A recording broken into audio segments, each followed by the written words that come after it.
Good news kay Ken Mike Carreño, pagkakataon na sa Barangay Ginebra. Sa nakalipas nga na laro ng Ginebra kagabi kontra Blackwater Bossing ay nagawa nga nilang makuha ang kanilang unang panalo ngayong conference. At sa pagkakapanalo nga na yan ng Barangay Ginebra ay meron ngang isang player na nagpapakitang gilas kay Coach Tim Cone. At yan ay walang iba kundi etong kanilang backup big man na si Kemar Carreño. Last game kontra Blackwater ay nagtala ito ng 11 points, 7 rebounds at 1 block.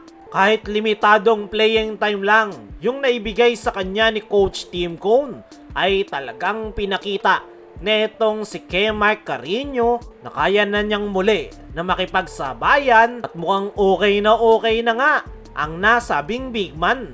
Matatandaan, nakuha ng Barangay Ginebra etong si Kemar Carreño via trade na mayroong iniindang ACL injury. Hindi nga basta-basta yung injury na yan, kaya naman last conference ay hindi nga nagagamit ni Coach Tim Cone si Kemar Carreño kahit pa naka-recover na ito sa nasabing injury. Mukhang yung naging problema ni Kemar Carreño last conference ay pinapakiramdaman niya pa ang kanyang katawan kaya hindi niya maibalik yung kanyang game shape. Pero sa nakita nating performance netong si Kemar Carreño kagabi ay masasabi na nga natin na okay na talaga si Kemar Carreño at unti-unti na niya muling nakukuha ang kanyang rhythm. Sa mga hindi nga nakakaalam ay isang two-way big man etong si Kemar Carreño. Maaasahan ito sa loob ng painted area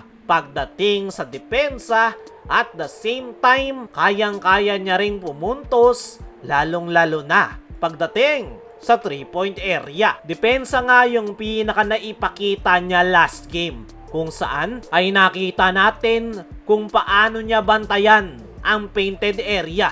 Dahil sa kanyang height ay nagagawa niyang ma-intimidate yung mga aatake sa ilalim. Mahaba rin ang wingspan ni Kemar Carreño kaya napakadali lang sa kanya na mag-block shots. At yan nga yung pinaka pwede niyang maiambag talaga sa Barangay Ginebra. Alam naman natin na yung problema talaga ni Coach Tim sa kanyang kupunan ay yung kanilang frontcourt position. Tanging si Japet na lang talaga yung big man na kanilang maaasahan sa pagdepensa sa loob ng painted area. At ngayon na mukhang okay na si Kemar Carreño ay sana ay mas mabigyan pa siya ni Coach Tim ng more opportunity na patunayan kung ano yung mga kaya niyang gawin. Para sa akin mga chong, oras na para bigyan ng playing time etong si Kemar Carreño. Dahil unang-una, pwede itong maging solusyon sa kanilang problema sa loob ng painted area.